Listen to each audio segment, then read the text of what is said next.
postoji paradoks na europskom nebu koji prkosi svakoj logici. Zrakoplovna tvrtka koju putnici najviše mrze ujedno je i najkorištenija. Milijuni ljudi je proklinju na društvenim mrežama, u zračnim lukama, na putničkim forumima, a ipak svake godine ponovno kupuju njezine karte. To je poput toksične veze iz koje ne znate izaći. Njezino ime je Ryanair. Irska tvrtka koja je revolucionirala low-cost tržište u Europi, ali koja je također usavršila umjetnost toga da se osjećate jadno od trenutka kada uđete na njihovu web stranicu dok ne izađete iz aviona. Danas ćemo raščlaniti 12 razloga zašto je Ryanair, bez sumnje, najgora zrakoplovna tvrtka na svijetu. Predstavljamo ih uzlaznim redoslijedom od najmanje ozbiljnog do najskandaloznijeg, jer ako ćete je mrziti, barem to činite s poznavanjem uzroka. Počnimo. Razlog 12. Obmanjujuće oglašavanje karata za 1 euro. Sve počinje s mamcem. Vidite oglas na svojim društvenim mrežama, letovi za Rim za 1 euro. 1 euro. Manje od kave. Mislite da je previše dobro da bi bilo istinito i u pravu ste. Jer taj euro je samo početna točka eskalacije naknada koja pretvara ono što se činilo kao bagatela u znatan trošak. Odaberete datum, odredište i kada dođete do košarice, magija počinje. Zrakoplovne pristojbe. Naknada za obradu. Plaćanje karticom koje je na bilo kojoj drugoj web stranici besplatno, ali ovdje košta. Ručna prtljaga koja je donedavno bila uključena, a sada je morate platiti. Sjedalo koje vam, ako ne odaberete, dodijele nasumično, vjerojatno između 2 stranca. Kada završite, tih 30 ili 40 eura koliko karta stvarno košta, nemaju nikakve veze s eurom iz oglašavanja. Strategija reklamnog mamca nije nova, ali Ryanair ju je podigao na razinu umjetnosti. Europski sudovi su ih kaznili u nekoliko navrata zbog obmanjujućeg oglašavanja, a oni to i dalje čine, jer poruka prodire, ljudi pamte let za 1 euro, a ne sitna slova. I to je prvi razlog zašto je Ryanair najgora zrakoplovna tvrtka na svijetu. Vara vas i prije nego što uopće kupite kartu. Razlog 11. Labirint web stranice. Jednom kada ste zagrizli mamac i ušli na njihovu web stranicu, počinje drugi čin predstave. Web stranica Ryanaira dizajnirana je kao labirint gdje je svaki klik zamka. Želite tražiti let, ali vam već nude putno osiguranje s unaprijed označenim poljem. Ako ga ne odznačite, a morate biti vrlo oprezni jer je u sitnim slovima i u boji koja se gotovo ne vidi, naplatit će vam ga, a da niste ni primijetili. Zatim dolaze opcije sjedala. Zaslon vam prikazuje plan aviona s većinom sjedala označenih kao preporučena. Ako ne odaberete nijedno, dodijele vam jedno nasumično, vjerojatno u srednjem redu, između 2 osobe koje su već odabrale svoja. Ali ako želite imati minimum udobnosti, morate platiti. I svaki put kad napredujete u procesu, pojavljuje se nova ponuda. Prioritet pri ukrcaju, dodatna prtljaga, hrana u zrakoplovu, tiskana karta za ukrcaj. Dizajn je namjerno zbunjujući.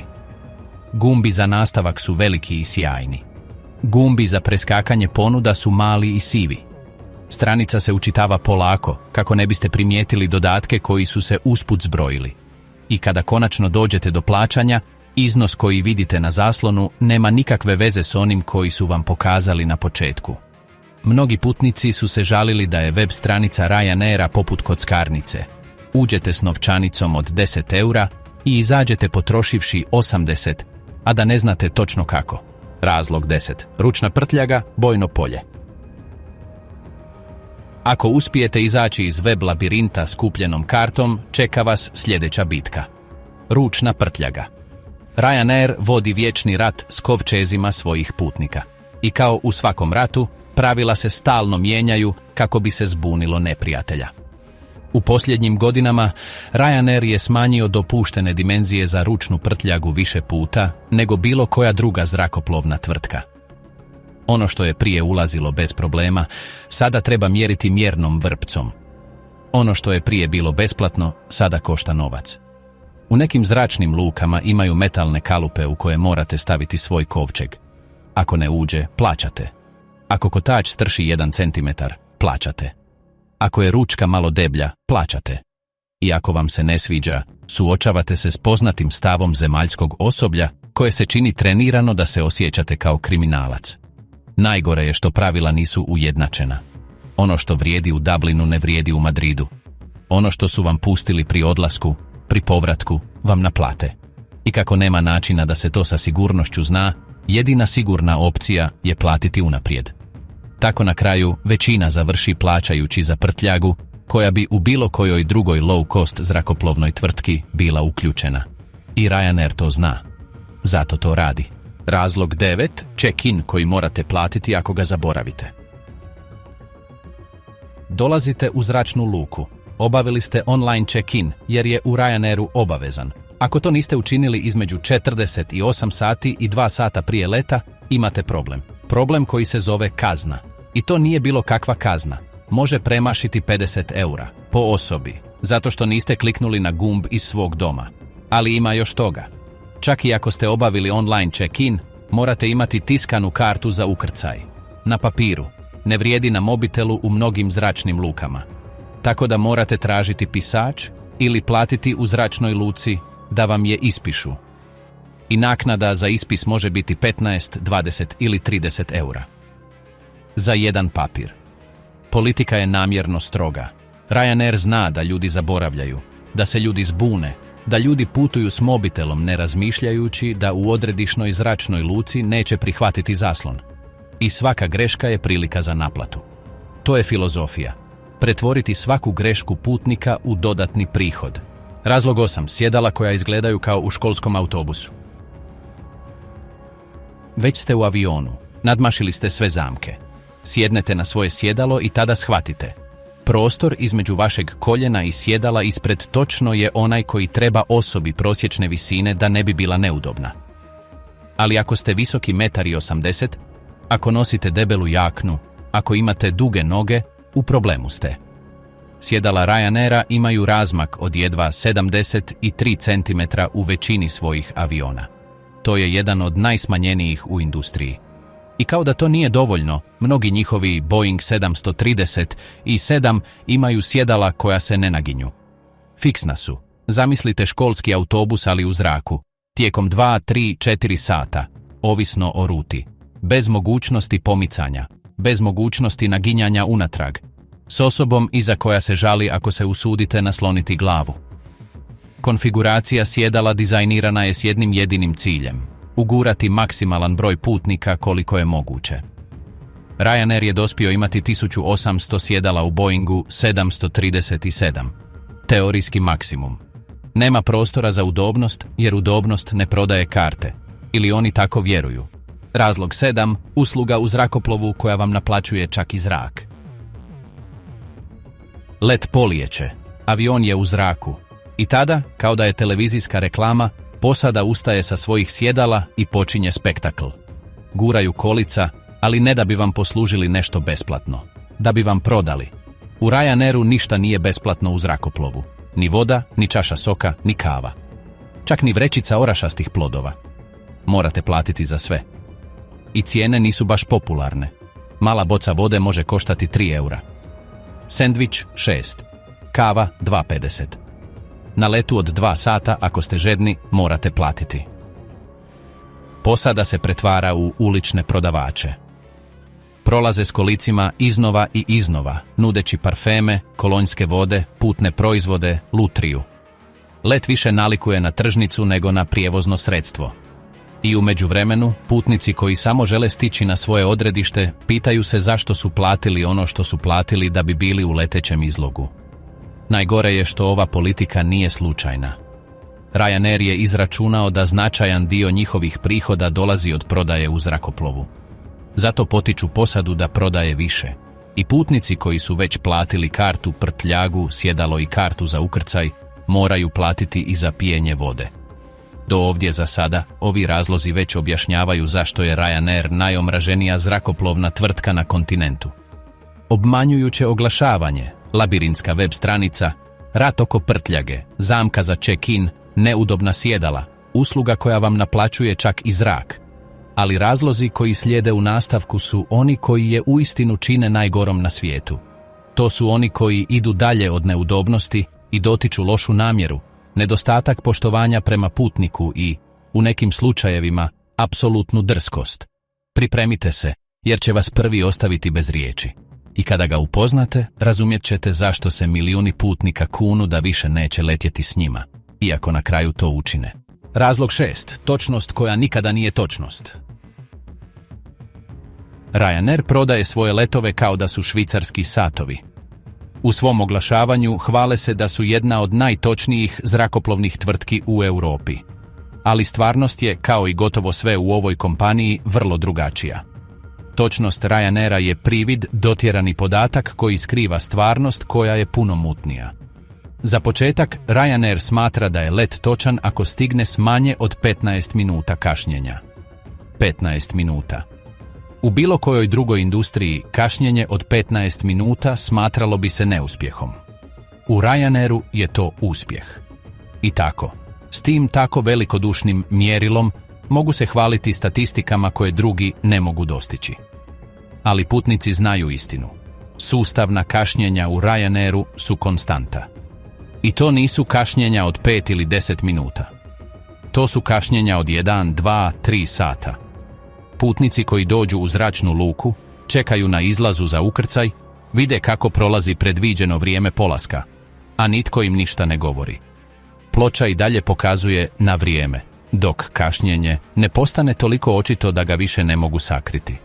I kada let konačno krene, kada sletite sa satima kašnjenja, suočavate se s drugim dijelom prijevare.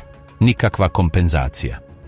U Europskoj uniji Uredba 260/11 utvrđuje da putnici imaju pravo na novčane kompenzacije za kašnjenja veća od 3 sata. To je zakon. Ryanair ga poznaje. I čini sve što je moguće kako ga ne bi primijenio.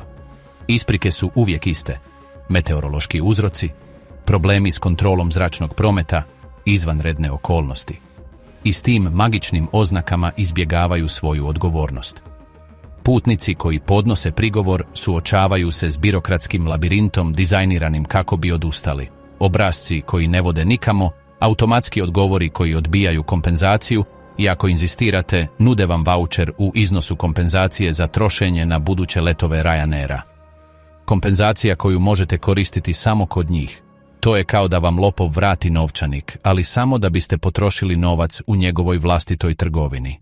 Razlog 5. Korisnička podrška koja ne postoji.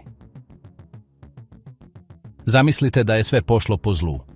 Vaš let je kasnio, propustili ste presjedanje ili još gore, otkazali su vam let i zaglavili ste u zračnoj luci stotinama kilometara od svog odredišta. Trebate razgovarati s nekime. Trebate da vam pomognu, da vas informiraju, da vam daju rješenje. U Ryanairu je to nemoguće. Poznati telefon korisničke podrške Ryanaira je šala lošeg ukusa. Nazovete i slušate beskonačnu snimku koja vam govori da pogledate web stranicu. Ako uspijete razgovarati s operaterom, poziv košta bogatstvo po minuti. I operater, kada se pojavi, ne može ništa učiniti. Njegov posao je reći vam da mu je žao, da idete na web stranicu, da ispunite obrazac. To je kao da plaćate da vam kažu da vam ne mogu pomoći. Web stranica je naravno drugi labirint. Chatbotovi koji se pretvaraju da su pametni daju vam automatske odgovore koji nikada ne rješavaju problem. Traže vam podatke, traže vam brojeve rezervacije, traže da čekate i na kraju vas upute na obrazac koji morate ispuniti u nadi da će vam netko jednog dana odgovoriti. I kada odgovore, ako odgovore, to je s generičkim predloškom koji ništa ne rješava. Slučajevi putnika koji su proveli tjedne, mjesece, čak i godine pokušavajući vratiti svoj novac od otkazanog leta su nebrojeni. Strategija Ryanaira je jednostavna. Učiniti da podnošenje prigovora bude toliko skupo, toliko naporno, toliko frustrirajuće, da većina ljudi odustane. I većina odustane. Jer boriti se s Ryanairom je kao boriti se sa zidom. Nema osobe, nema sugovornika, nema odgovornosti. Korisnička podrška Ryanaira ne postoji. To je prazan koncept, obećanje koje se nikada ne ispunjava. Razlog 4. Michael O'Leary, direktor koji vrijeđa svoje klijente. Ako ste se ikada zapitali odakle dolazi ova kultura prezira prema putniku, odgovor ima ime i prezime, Michael O'Leary. Izvršni direktor Ryanaira od 1994. je arhitekt ovog poslovnog modela, a također i njegov najagresivniji glasnogovornik. O'Leary nije direktor koji skriva svoja mišljenja iza priopćenja za javnost. O'Leary vrijeđa svoje klijente u javnosti s osmijehom, znajući da ga kamere snimaju. U višestrukim intervjuima O'Leary je nazvao glupima putnike koji se žale na dodatne troškove. Rekao je da ako vam se ne sviđa njihova politika prtljage, da idete pješice. Sugerirao je da bi putnici trebali biti zahvalni što im dopuštaju letjeti za tako malo novca. Njegova filozofija se sažima u rečenicu koju je ponavljao do iznemoglosti. Ako vam se ne sviđa, ne letite s nama. Ali problem nije samo u onome što kaže, već u onome što taj stav predstavlja. O'Leary je stvorio korporativnu kulturu gdje putnik nije klijent, nego neugodnost. Netko koga treba iscijediti do posljednje kapi, ali koga ne treba tretirati s poštovanjem. I ta kultura prožima cijelu kompaniju. Zemaljski zaposlenici koji vam mjere kovčeg metalnim kalupom, posada koja vam pruža uređaj za kartice da platite sendvič, telefonski operateri trenirani da ništa ne riješe, svi oni slijede smjernice čovjeka koji ih vodi. O'Leary je pretvorio prezir prema klijentu u poslovnu strategiju. I dok prihodi nastavljaju rasti, dok putnici nastavljaju puniti njegove avione, on će nastaviti inzistirati. Jer u Ryanairu klijent nije u pravu. Klijent je onaj koji plaća i ako se žali, neka šuti. Razlog 3. Rat protiv pilota i članova posade. Ako je putnik neugodnost, radnik nije puno više. Ryanair ima odnos trajnog rata sa svojim pilotima i kabinskim osobljem. Radni uvjeti koje prijavljuju sindikati jedni su od najnesigurnijih u sektoru. Privremeni ugovori koji se obnavljaju iz mjeseca u mjesec, radne baze u zemljama različitim od onih prebivališta, plaće koje nisu dovoljne za život u gradovima gdje operiraju i stalni pritisak da se ispune ciljevi koji često kompromitiraju sigurnost. Štrajkovi pilota i posade postali su konstanta u Ryanairu. U posljednjim godinama bilo je obustava rada u Španjolskoj, u Portugalu, u Italiji, u Belgiji, u Irskoj, u Švedskoj. Stotine otkazanih letova, tisuće pogođenih putnika, a Ryanair uvijek svaljuje krivnju na radnike. Oni su privilegirani koji traže više nego što zaslužuju, ponavlja O'Leary svaki put kad ga pitaju. Ali stvarnost je da mnogi piloti Ryanaira moraju dijeliti stan s drugim kolegama kako bi mogli platiti najamninu. Da tvrtka od njih zahtijeva da budu dostupni 24 sata dnevno, 7 dana u tjednu, s ugovorima koji ne specificiraju fiksne dane odmora. Da je radni umor ponavljajući problem, koji prijavljuju zrakoplovne vlasti nekoliko zemalja. I ovaj rat protiv radnika ima izravan utjecaj na putnike. Kada su piloti iscrpljeni, sigurnost pati. Kada su članovi posade demotivirani, usluga je gora. Kada ima štrajkova, letovi se otkazuju bez prethodne obavijesti. I putnik, koji nema nikakve veze s radnim sukobom, onaj je koji na kraju plaća posljedice s kašnjenjima, otkazivanjima i osjećajem da se nitko ne brine za njega. Razlog 2. Sekundarne zračne luke 50 km od vašeg odredišta. Kupite kartu Ryanaira i vidite na zaslonu Madrid-Pariz, 50 eura. Čini vam se kao bagatela. Dođete u zračnu luku Madrid-Barajas, sve u redu. Ali kada sletite i pogledate kroz prozor, ne vidite Pariz. Vidite natpis koji kaže Beauvais. Nalazite se 90 km od grada za koji ste vjerovali da je vaše odredište. Ovo je još jedna od velikih zamki Ryanaira. Irska zrakoplovna tvrtka usavršila je umjetnost prodavanja odredišta koje nije ono koje zamišljate. Pariz nije Pariz, nego Beauvais. Barcelona nije Barcelona, nego Reus ili Girona, na više od 100 km. Frankfurt nije Frankfurt, nego Han, na 120 km. Stockholm nije Stockholm, nego Skavsta, na 100 km. Milano nije Milano, nego Bergamo, na 50 km. Strategija je jednostavna. Sekundarne zračne luke su jeftinije. Pristojbe za slijetanje su niske, rasporedi su fleksibilni i Ryanair može ponuditi konkurentnije cijene. Problem je što putnik to ne zna dok ne bude prekasno, jer na web stranici, u oglasima, u reklamama stoji samo ime grada, ne i udaljenost, ne dodatno vrijeme putovanja. ne trošak prijevoza od te zračne luke, izgubljene usred ničega do centra grada koji ste željeli posjetiti. I taj trošak je stvaran. Autobus od Beauvaisa do Pariza može koštati 20 eura po osobi. Vlak od Girone do Barcelone još 20. Taksi od Haagna do Frankfurta više od 100. Odjednom tih 50 eura za kartu pretvara se u 100, u 150, u 200. I izgubljeno vrijeme, dodatni sati putovanja, stres dolaska u zračnu luku bez veza, sve to također ima trošak koji vam Ryanair ne govori. Infrastruktura ovih sekundarnih zračnih luka dizajnirana je da bude produžetak niskotarifnog modela, što znači da su opcije prijevoza monopolizirane autobusnim uslugama povezanim sa samom zrakoplovnom tvrtkom ili ekskluzivnim partnerima. S lijetanjem na mjesta poput Memmingena, koji se prodaje kao München, putnik se nalazi zarobljen u terminalu s minimalnim uslugama, gdje je jedini način za dolazak do Bavarske prijestolnice put od sat i 20 minuta cestom. Ova decentralizacija nije logistička pogreška, već financijski izračun.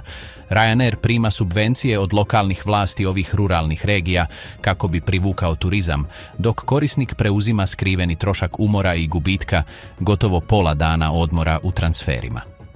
U ovoj 2026. godini inteligentni putnik počeo je zbrajati cijenu karte za brzi vlak ili shuttle autobus prije potvrde kupnje, otkrivajući da je letenje s tradicionalnom zrakoplovnom tvrtkom u glavnu zračnu luku obično, ironično, najjeftinija i najrazumnija opcija za zaštitu svog vremena i proračuna. Razlog 1. Jednostrano otkazivanje letova bez kompenzacije. Dolazimo do najgore od svih. Razlog zbog kojeg Ryanair nije samo omražen, već ga se i boji. Onaj koji ga čini bez rasprave, najgorom zrakoplovnom tvrtkom na svijetu. Ryanair jednostrano otkazuje letove bez prethodne obavijesti i ostavlja putnike prepuštene samima sebi. I to čini prije svega kada se let nije dovoljno prodao. Jer za Ryanair punjenje aviona važnije je od ispunjavanja obveza prema klijentima. Priča se ponavlja iznova i iznova. Putnici koji prime e-poštu nekoliko dana prije svog putovanja, vaš let je otkazan. Bez objašnjenja, bez alternative, bez automatskog povrata novca. Ponekad e-pošta stigne kada su već u zračnoj luci. Ponekad kada su već platili hotele, najam automobila, aktivnosti. Ponekad kada su već započeli svoj odmor i moraju se vratiti kući. Dokumentirani slučajevi su nebrojeni. U 2017. godini Ryanair je otkazao 20.000 letova u 6 tjedana, pogodivši 700.000 putnika. Isprika je bila pogreška u planiranju godišnjih odmora pilota. Tisuće ljudi zaglavljenih u zračnim lukama diljem Europe, bez informacija, bez smještaja, bez opcija. Ryanair je ponudio povrate novca, da, ali povrati su stigli nakon mjeseci. I mnogi putnici nikada nisu vratili novac koji su potrošili na hotele i druge usluge koje više nisu mogli koristiti. Ali najgore nisu masovna otkazivanja. Najgora je sustavna politika otkazivanja letova s malom potražnjom. Ako je Ryanair prodao malo karata za neki let, on ga otkazuje. I putnicima koji su ga kupili nudi let u drugo vrijeme, drugi dan, drugu zračnu luku. Ako im ne odgovara, neka podnesu prigovor. A podnošenje prigovora je, kao što već znamo, gotovo nemoguće. Ova praksa je ilegalna u Europskoj uniji. Normativa 261 utvrđuje da su zrakoplovne tvrtke obvezne prevesti putnike ili ih adekvatno kompenzirati. Ali Ryanair je preskače iznova i iznova, uzdajući se u to da putnici neće podnijeti prigovor ili da će, kada ga podnesu, odustati pred preprekama. I većina odustane, jer boriti se s Ryanairom je skuplje od karte koju ste izgubili. 12 razloga. 12 različitih načina na koje je Ryanair pretvorio iskustvo letenja u noćnu moru. Od obmanjujućeg oglašavanja do otkazivanja bez kompenzacije, prolazeći kroz rat oko prtljage, sekundarne zračne luke, prezir njihovog CEOA i nepostojeću korisničku podršku. Pa ipak, unatoč svemu, milijuni ljudi i dalje lete s njima. Zašto? Zbog cijene. Jer u trenutku kupnje, euro koji Ryanair oglašava čini se primamljivijim od 50 kod konkurencije. Jer vjerujemo da će ovaj put biti drugačije, da mi nećemo upasti u zamke, da će ovaj put let krenuti na vrijeme. Ali uvijek upadnemo. Uvijek postoji zamka koju nismo vidjeli. Uvijek postoji dodatni trošak koji nismo očekivali. Uvijek postoji razlog za kajanje. I tada se kunemo da više nećemo letjeti s njima. Do sljedećeg puta kada vidimo kartu za 1 euro.